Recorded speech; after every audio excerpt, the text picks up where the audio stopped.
it. If it weren't for your tears, how would they have encountered such misfortune? How self-righteous, Vivian. Their fates were in your hands. It was you who brought disaster on them. Landon just needed an excuse. He needed someone to blame. Whether I shed tears or not, he'd treat living beings as mere subjects for his sacrifice experiments. Dina, you know all of this. Landon even went so far as to sacrifice you. Shut up, shut up, shut up! Father did it for his great cause. Vivian, why do you always mess everything up for me? Everything! You must be Belle, right? And you are the woman that I am saving for. Mayflower mentioned a special partner might need my help. You are literally just... bro, you are just Big Andy. Like, seriously. Can I ask, who are you? I'm the 13th generation master of Yunquei Summit. You can call me Yixuan. Dina, wake up! We have to go. Listen to me. Lord Landon's so-called blessing isn't... No, I was just... Dina, I just didn't want you to accept the blessing. Everyone who does ends up... He's my father. He's all I have. Huh? Wait, I'm sorry. Did I miss something there? Camille was just going, no, did she fucking, like, turn the gun on him on accident?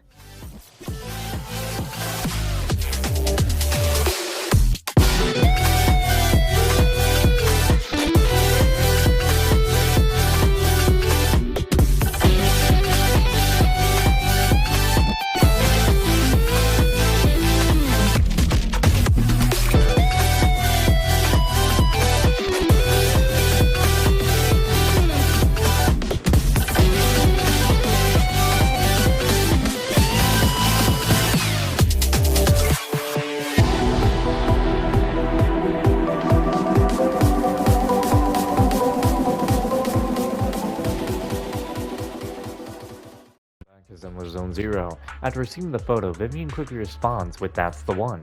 She quickly comes over. That's the one. It's all thanks to Lord Phaethon we found them so quickly. If it's here, then Hugo must have hidden the videotape among these boxes. You look through the boxes and find the recording, but it's been damaged. After discussing with Vivian, you decide to head back to the video store together to repair it and check the contents before making your next move.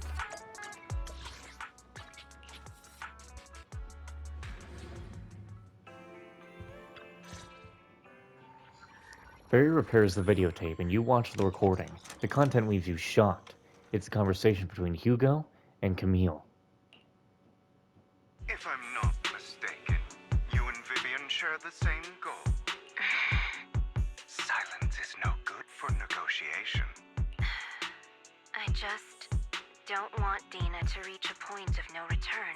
Hasn't she already reached that point with what she's doing?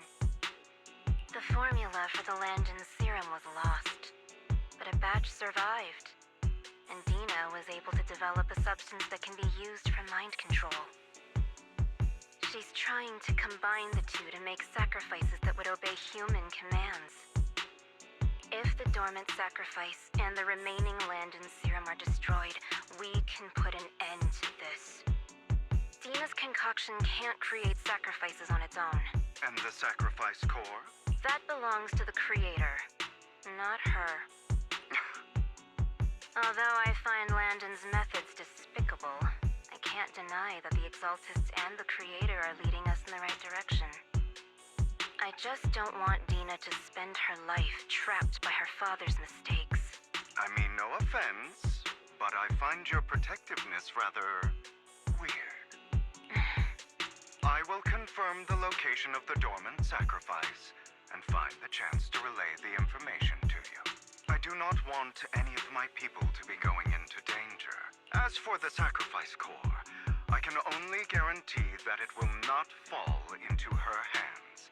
As for how things will ultimately play out, the creator will guide me. The video abruptly comes to an end. Camille was actually destroying the dormant sacrifice? Now Camille's actions make sense. But why did Hugo never tell us? Hugo... he... Belle, Lycon said there's something urgent he needs to discuss with us right now. All right, let's patch him in. Master Proxy, I apologize for disturbing you. We have just learned that the Ravenlock family will host a banquet tonight. This banquet is rather special, as they're allowing members of their family to invite business partners to attend. With Hartman at the center of controversy, there are many members of the family who are eager to use this opportunity to replace him. The mayor has been spreading rumors of a young tycoon who inherited a sizable fortune and is looking to partner with a person from an old and influential family. This information has lured a young man named Burton from the Ravenlock family. So, you want me to pose as this tycoon and use Burton to infiltrate the banquet? Correct. And Hartman's study is also located within the venue. I see. Hartman's study might hold valuable information. So, what should I do? You can attend as her +1. +1? Lord Phaethon, please go with me! I should have picked wise. Master Proxy, it seems Miss Vivian requires your presence, so... Yes, just your presence will help me immensely! All right, then let's go together. I'll send you the time and place for the meeting with Burton.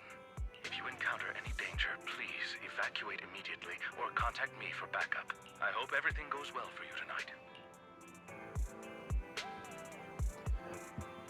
You get in contact with Burton. He said he'll come to 6th Street later to escort us to the banquet. Is there anything I need to look out for? Don't worry, Lord Phaethon. Just leave the socializing to me. I won't let any evildoers get close to you. But since there's still some time before we have to go, should we watch an instructional videotape on formal dinner etiquette together? I learned everything from videotapes when I first went undercover at a banquet for admission too. Though such a method isn't sufficient to master it, it's enough to deal with this one excursion. Let's do some last-minute studying. I'll go over the key details for you. You do some last-minute studying on the etiquette expected at a formal banquet for your mission that night. Before you know it, everything has arrived.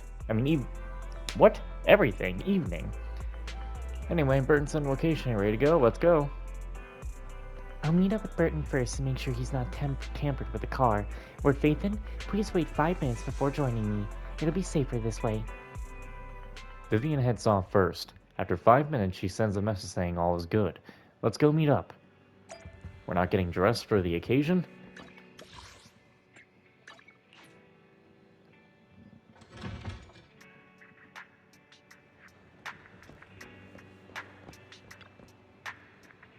Miss Banshee, this is... Is something the matter? What I mean is, this person doesn't look like your bodyguard. The Ravenlocks can protect me, no? If that's true, why would I bring a bodyguard? This is my escort for the night. She heard the Ravenlocks are throwing a true feast for their centuries with plenty of delicacies not available anywhere else, and she wanted to try some. You aren't so stingy as to not even allow your guests a +1, are you? Of course not. Since you're an important companion of Miss Vivian's, you're also my honored guest. Let us be off then. My chauffeur shall take you to the port, and from there, we will take a speedboat to the manor. About an hour later, you arrive at the Ravenlock Manor. With Burton's guidance, you go through numerous security checks before finally arriving at the banquet hall. Miss Banshee, I believe Damn. I've shown you my sincerity. Now how about you? Damn, my voice couldn't have been farther from his. Sincerity? My presence here is a show of sincerity.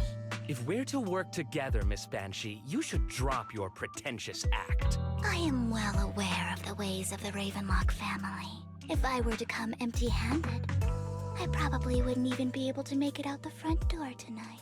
Since I agreed to come with you, and even brought along my most precious companion. Does that not show my deepest sincerity? No need for such an off-color joke.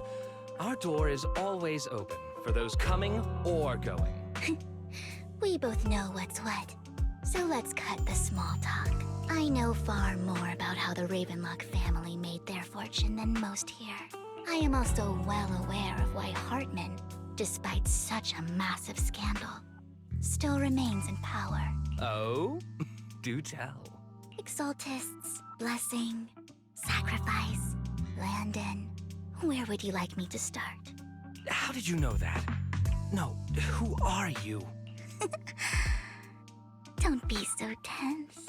If I'm not mistaken, it's about time the banquet began. My companion and I are practically famished. Is this how you treat your guests? By letting them starve? Perhaps when we've had our fill, we'll remember where the sacrifice is hidden. You know where the sacrifice is? So, can we go get something to eat now? And I'm also looking forward to receiving a special dessert from you.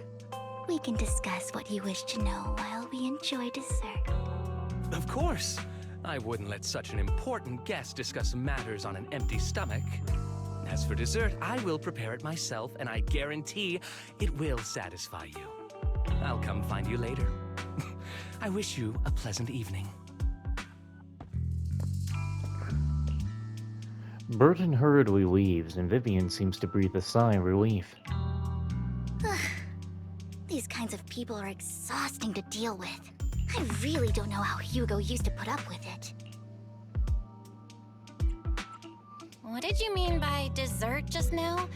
I couldn't really follow. Hugo taught me that bringing up dessert in such situations is a way of telling the other party they need to offer more.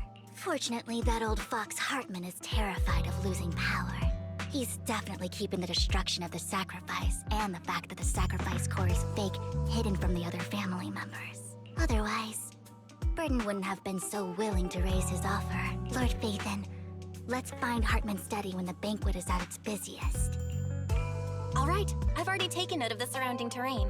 Once more people arrive, we'll enter the garden through the door in the corner of the banquet hall. Wherever you go, I'll follow, Lord Phaethon. In accordance with the plan, you head deep into the manor after sneaking out of the banquet hall with Vivian. It doesn't take you long to reach Hartman's study, and with a gentle push, the door actually opened. You know what? I actually appreciate them skipping the fluff and letting us just get right to it. Like, seriously. They really said, you don't have to watch some guy come out and do, Oh, thank you everybody for coming to this wonderful feast. Today we will talk about this, this, and that. They just went forward with it. Isn't this going a bit too well? Matt, do you really need to hit me? Do you really need to highlight it's going too well? The security around the manor is really strict, but inside might be more lax. But just in case, let's tell Lycon. Right. Having some backup would be safer. Let's check Hartman's recent correspondences for clues. I still have concerns about the sacrifice core. Well, I said call Lycon. Right. Though the core he gave Dina was fake, Hartman might have left a trick up his sleeve and hid the real one. I said call Lycon. What are you doing? Then let's split up. Not a good idea. You and Vivian search through Hartman's office for a while but find nothing. Just then, footsteps suddenly come from outside, and in a moment of panic, you hide behind the desk. Esteemed guests, is the catering at the Ravenlock family banquet not to your satisfaction? He's got a fucking revolver. So much so that these two distinguished guests felt the need to come to my humble office to scavenge for food.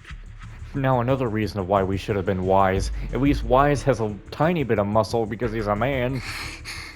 Don't want to come out? Well, after all, you don't have long left. Burton, that greedy idiot, fell for the mayor's trap. But I never expected that he would bring you into my territory. I suppose him. What did you say you should do? Your audio got cut. Otherwise, I would have had to go to great lengths to eliminate you. Vivian, Phaethon, give Hugo my regards. Tell him I shall be taking the wealth and power of the Ravenlock family for myself. Hartman raises his gun, aiming at the desk. Yet there is no gunshot. With a clank of metal, a familiar voice comes. Bullet. What? Ow! How the fuck are you? What? Dear uncle, why must we be so distant with one another? How You the can just fuck? tell me what you want to say directly. Sir, did you not get fucking pierced through the heart with a fucking wolf claw? Hugo! Impossible! You're... Bro, what is with shit? Uncle, you must know a ravenlock will never stop until they get what they want. Did you really think I would be defeated so soon?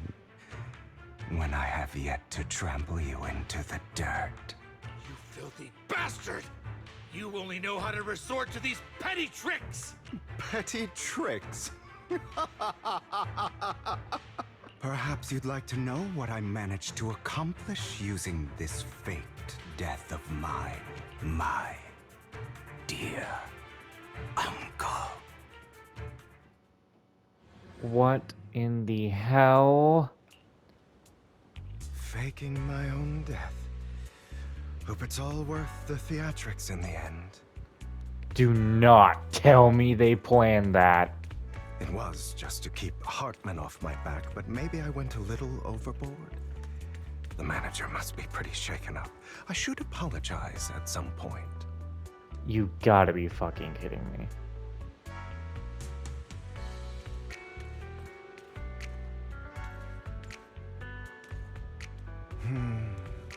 Guess I'll also bring Lycon along. He's my partner in crime, after all. These motherfuckers planned this. You're late.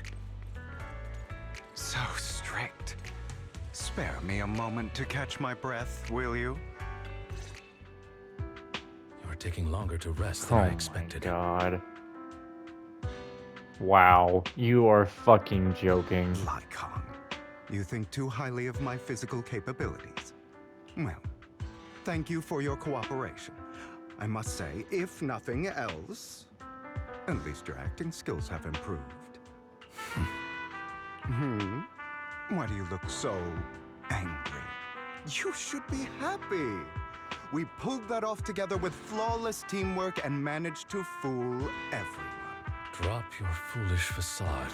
I'm glad you still remember the code we set all those years ago. And thank you for ensuring your sleight of hand didn't deteriorate.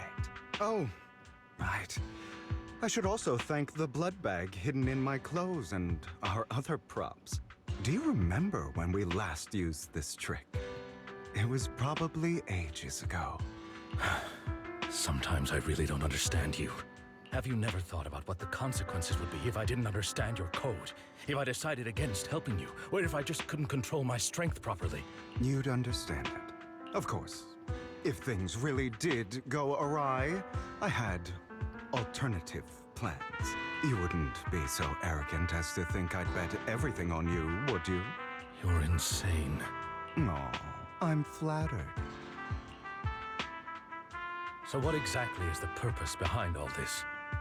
Surely after going to such great lengths to erase your own existence, you don't just plan to hide here and reminisce about the past with me. Don't try to brush this off. I've already helped you enact your plan. Tell me the truth. Don't get your tail in a twist. I have more plans that require your assistance, so naturally I would not hide anything from you. Simply put, as things stand, whether as Hugo Vlad or as Mockingbird, I am doomed to die. Seems you've made quite a few enemies.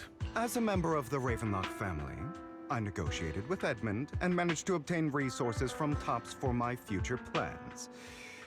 I also confirmed what attitude they held toward your master, the Mayflower family. Meanwhile, I used my identity in Mockingbird to strike a deal with Hartman and gather information on their collaboration with the remnants of the Exaltists. That's where I got my intel on what Bringer left.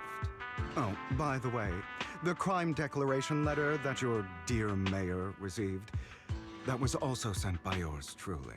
He's probably figured that out by now, right? Though I'm not sure if he told you. The mayor learned about the sacrifice attacks through his own means, but lacked an opportunity to take action. That warning letter was precisely what he needed. You aren't hopeless yet. How delightful. In short, I'm more well-informed than your lot because I get around, dealing with all these different important figures. But of course, it comes at a cost. It's only fair. After all, you can't hide the smoke from a wildfire. Rather than trying to carefully tame it and risk setting yourself alight, it's better to let it burn free. When I helped you put on your little act, killing you in front of everyone, you left the sacrifice core to Hartman. That was intentional too, then? Oh, yes. And it worked like a charm, didn't it? Now no one cares for me anymore, and all eyes are on Hartman. A perfect situation for keeping the Ravenlock family in check while dealing a cutting blow to the Exaltists behind them. You know, I just realized I don't think I can do a coming up for this video because it would be way too spoilery. Like, seriously. Another crucial point is Vivian and Phaethon. I must sever any ties they have with me or Mockingbird. Although I feel bad for Phaethon about what happened, but it had to be done. That's the only way they would be safe, allowing the plan to continue. I noticed that you never turned your blade toward Master Proxy. So, those words you said back then were also... I will bloody my hands. I will carry the weight of my sins. I will become the Abyss. Obviously, it was all an act. My acting has always been impeccable, as you know. Hugo, you're taking such a tremendous risk. Why? Would you believe me if I said it's for justice? But unfortunately, it's not. I want revenge on the Ravenlock family. And I will make sure that despicable excuse for a human being, Hartman, suffers a slow, torturous end. Of course. I also promised Vivian that I would help her investigate the whole thing with the Exaltists. That's all. You don't look too good. Is it your wounds? No. This is the first problem I plan to resolve. Lycon, do you have a place that is sufficiently discreet, quiet, and can take a lot of damage? Lycon leads Hugo to a small warehouse in Port Elpis. Hugo looks quite pleased with the place. After scanning the area for a moment, he sits down in a chair and pulls out some rope. And ties himself? What is he? What exactly are you doing? Don't look at me like that. If I didn't have to do this, I wouldn't. Hartman recently obtained a bizarre substance, most likely from those crazy Exaltists. After use, it allows control of the victim's mind. To some extent. You were dosed with it. To be more precise, Lycon, I deliberately allowed Hartman to put this drug in my cup to facilitate our previous collaboration. Hugo tells Lycon of what happened back in the private suite when he was negotiating with Hartman. The only reason Hartman agreed to work with him was because of this, because he had drugged that red liquid. After that, every time Hugo and Hartman met up, the writer would always add a small dose of that drug into Hugo's cup, and then ask questions, attempting to glean information. After finding out about it, I quickly found someone to help analyze its composition. The good news is he gave me a very low dosage, perhaps because he was afraid I might notice. There's a different medication that can delay its onset, preventing me from actually being under his control. I simply need to put on a show in front of my dear uncle. The bad news is that currently there is no antidote. When I delay those effects, however, they will accumulate and erupt when my body reaches its limit. It may even break my mind, and that's exactly what's happening now. I need to endure those accumulated consequences. So, I will lock myself in this room for however long that takes. I've tied my limbs to prevent me from smashing this place or accidentally hurting myself. Anyway, after you leave, do not open this door, no matter what you hear. I recommend seeking professional medical assistance. This is advice I received from a doctor. Or are you saying you don't believe I can make it? So, I come find me here at the scheduled time. All you need to do is smile and await my victory. What if I want to stop you? You know you won't succeed. You never have. And you never will. Well, time is short.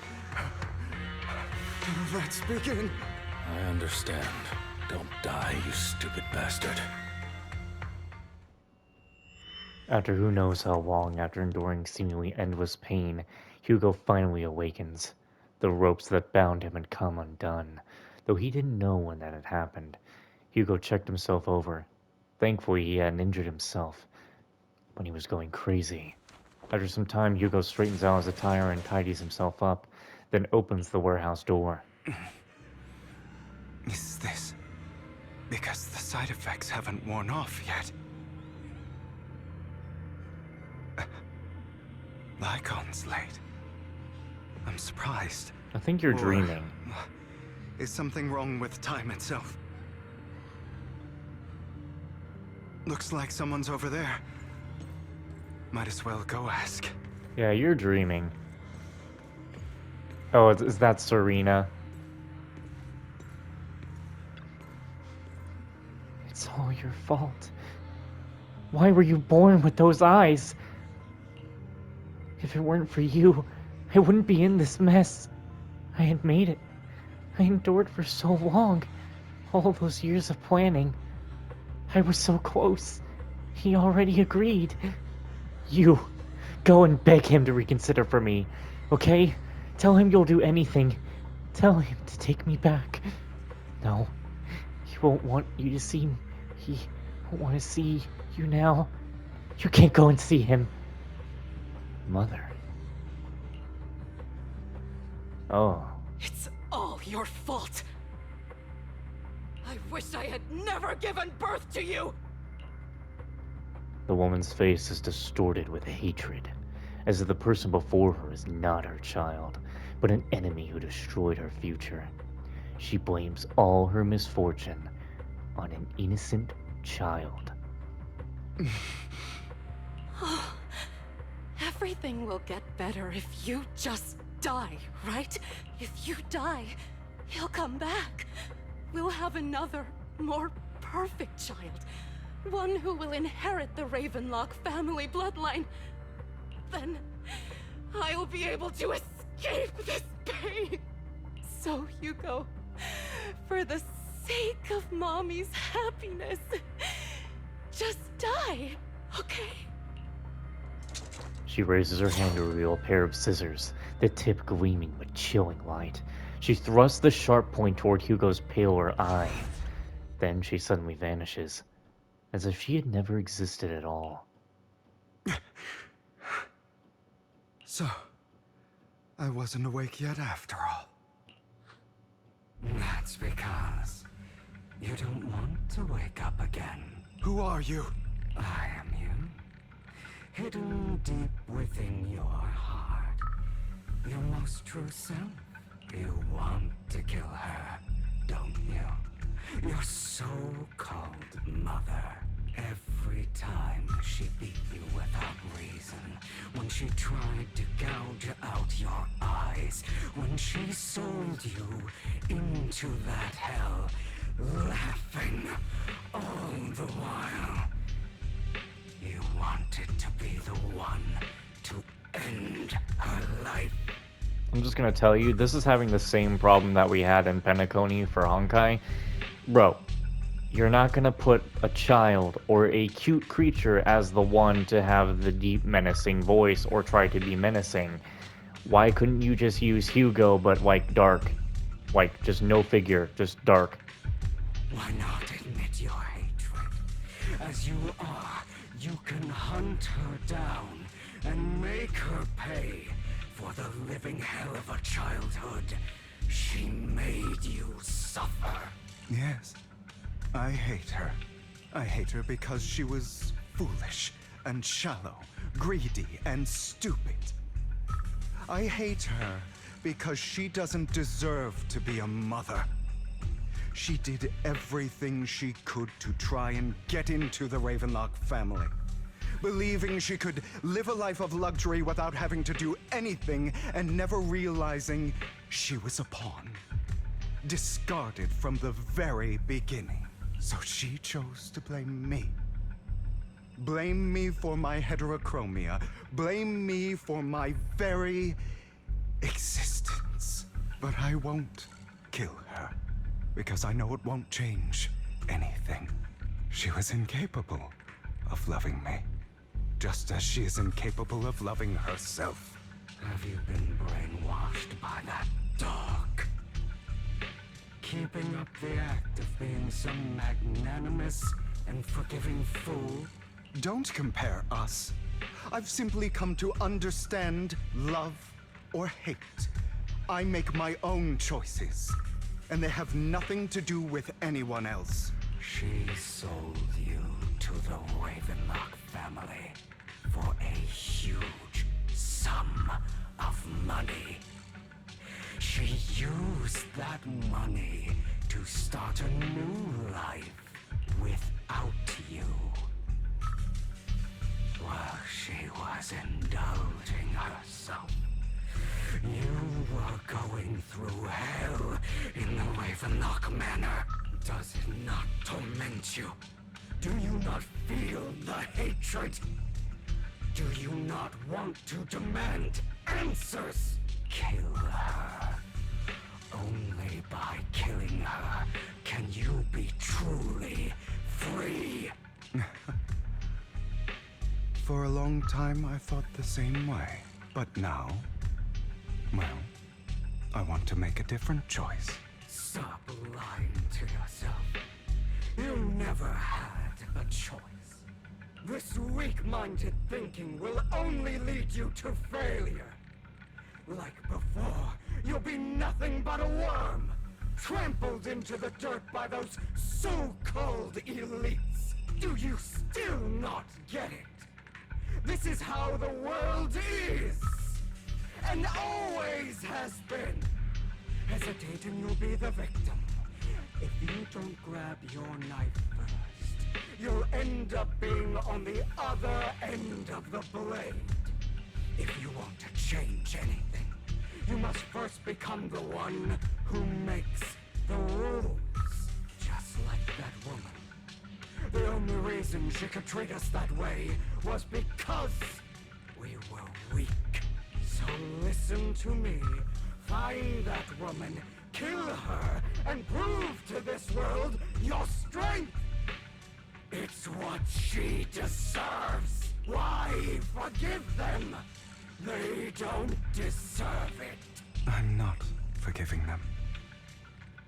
Or rather, I don't care about them. They don't even matter, at least not yet. You know, perhaps the person I hate the most, the one I truly cannot forgive, has never been someone else, but rather my weak, powerless past self who could do nothing but hide inside a closet and cry. I hate myself for having neither the strength nor the courage to resist. I hate myself for begging for so-called familial love, even after being treated so terribly. I hate that despite the pain of my wounds, I still hope to receive the carrot and not the stick. And that means you. Correct. So, I forgive you. I forgive myself. You'll regret this, fool. Your pretty words mean nothing. You will ultimately return here to me. 'Cause every night I will sing your life.